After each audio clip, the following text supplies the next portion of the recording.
What you see is a natural refrigerator made of ice. In Mongolia, people make refrigerators like this to store their food, but the weather in Mongolia is very cold. You may say, what is the need?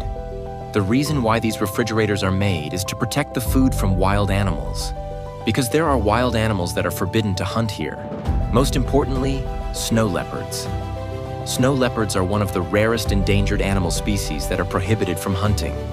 So these refrigerators are the simplest and easiest choice